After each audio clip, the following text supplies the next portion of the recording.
No, we really can't. I mean, the cold pattern is going to continue for several days. I don't think we'll see any big snow like we did a week and a half ago, but it is going to remain relief. Exactly, yeah. But we will see snowflakes in the valleys at times. Then there's this, just cold showers ripping through the coast and along the beaches from our Canada Beach sky cam earlier today. It looked like there might be a sunbreak, but no.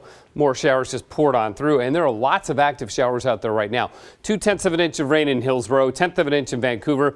Over on the coast, Tillamook is up to nearly ½ an inch, and Astoria is over 3/4 of an inch. It's really been coming down hard this evening. Up in the Cascades, still snowing at Timberline, up to 9 inches of new snow and only 18 degrees. Going to be really good conditions this weekend for skiers and riders.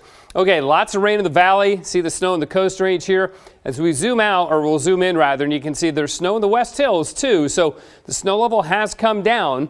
In fact, there were some wet snowflakes even down around 500 feet mixed in with the rain this evening. Our high today was only 48. We should be making the 50s no problem this time of the year on average, more often than not, but we have not been doing that.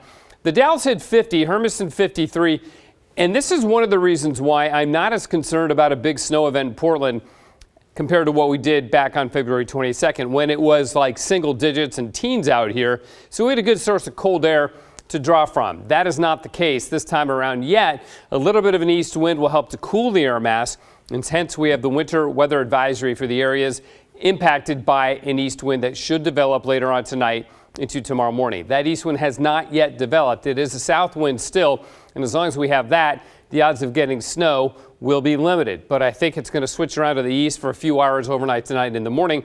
And the reason I think that is right there. There is a circulation center forming. Let's zoom in on this a little bit. And right here, you see, we're beginning to see just a little bit of a reflection of low pressure forming here. Now, if it comes in around Astoria, points south, that's a better east wind pattern for us. If it heads north on the Washington coast, more of a south wind pattern, that would lessen our chances for snow. And the models pick up on this. They show an east wind here in the early morning hours, but the snow mainly over the Coast Range, and then quickly switch to a south wind by about noon, 1 o'clock. So it all boils down to a little bit of snow, but not a lot. This is the European model showing nearly an inch of snow, and that's up a little bit in this latest iteration of the model. So I think that's a pretty good forecast. At most, we see maybe an inch. This is a little bit more as we go into Sunday and Monday, as we may catch a little bit more at that point. But for this tonight into Saturday morning, about an inch of slushy wet snow is probably what's going to happen. 42 right now. Freezing level was 2,700 feet, but it's on the way down once again. Rain and snow showers on the coast, but heavy snow in the Coast Range. There's a winter storm warning there, upwards of a foot of snow. For the valleys, south of Portland, a mix of rain and snow, but no accumulations and afternoon sunbreaks. Cascades, another foot of snow. So it's going to keep snowing up there. A great weekend, as I mentioned. Partly sunny, rain and snow showers in eastern Oregon and getting a bit breezy. And as we look at the gorge, east winds then turning west tomorrow as we just catch that east wind for a little bit. For Portland, morning snow and then rain. I think most likely ½ an inch, maybe an inch of wet slushy snow. Then we warm to 44, so we get out of it and we'll melt it away. Chance of snow again Sunday night into Monday morning and again on Tuesday morning. David?